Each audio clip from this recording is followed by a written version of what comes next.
The good news is the decrease in the relative impact of terrorism last year. Globally, we see a decrease of 27% in the relative impact of terrorism. If you would expand this to and look at the past 3 years, since the peak of terrorism in 2014, you will even see a decrease of 44%. If you would focus on Europe, you can even see a decrease of 75% in the amount of death in 2017 compared to 2016. And per extension, if we are already looking at the data collected in 2018, only 8 people died by terrorism in 2018 in Europe. So this is the good news. The bad news is that, especially in Europe, we have less amount of death, but more terrorist attacks than the years before. So we see an evolution of, I would say, more terrorist attacks, but less effective and causing less casualties. Something else that happened on the global scale, even if it's still a small phenomenon, but we see a rise of far-right and extremist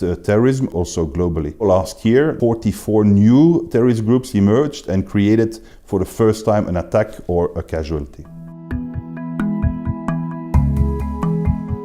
I think when you want to combat terrorism, you need to do this both in your own society, but also in the global society. And when I say combat terrorism, I mention, of course, military actions abroad, as we have seen with the coalition in Iraq and in Syria, but also, for example, the use of military force against Boko Haram in Nigeria. This is very successful to crush those groups and to diminish their effectiveness and to also have an effect on the capabilities and the resources that they would have. Within your society, you can then look at your own security services and intelligence services. This is making sure that people are not able anymore to press a button or to use a firearm.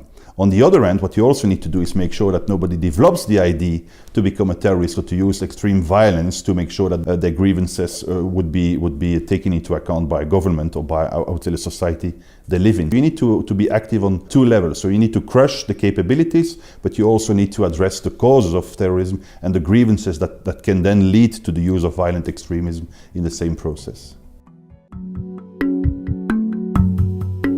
Cyber threat is a global threat and not only used by terrorists. It has been recognized as a new battlefield, both by the security nexus, but also by the tech companies. This is a battlefield of the future. I think we can link the use of the internet by terrorist groups. The use of the internet has always been there to recruit, to radicalize, also to command and control actions. It has been used by the terrorist groups before. But as we crush those terrorist groups, I think they were going to look more and more for solutions in which a very low input can give them a very output. And I think the use of the internet and the use of cyber terrorism is a solution for them in this case. I think that the first thing states want to do is make sure that they can reduce the effect of the consequences. They are looking at what I would call anti-terrorism, making sure that the attacks cannot occur. And they have been very successful in this in the past 3 years. We have collected data. We have seen that a lot of different terrorist attacks have been foiled and have been stopped before violence could really be used. On the other hand, this type of data also shows you that the threat is still there, because the more attacks you can foil, the more threat you are exposed to. It's good to tackle the consequences, but what you need to do is, I think, look at the causes of terrorism and make sure that you address them also. This is where you need to prevent the use of violent extremism. You need to prevent that people are leaving your society or get alienated from your society and move to theaters of operation in which they're becoming operatives of terrorist groups. You need to really tackle the inequality and injustice of your own society, and also in a globalized society make sure that this globalized society is more just and more equal also, just to decrease the level of grievances and automatically the last resort, which will be the use of violent extremism by those groups that are gathering around some frustrations and grievances in their lives and in their societies. The main focus, the main publication of the Institute for Economics and Peace is the Global Peace Index, which is articulated around 23 different indicators. It's really giving you a coherent state of play of peacefulness of the world on an annual basis. So what we are looking at is like how peaceful is the world? How much violence is present in the world? So we basically looking at the past. We just make an index based on what happened in the past.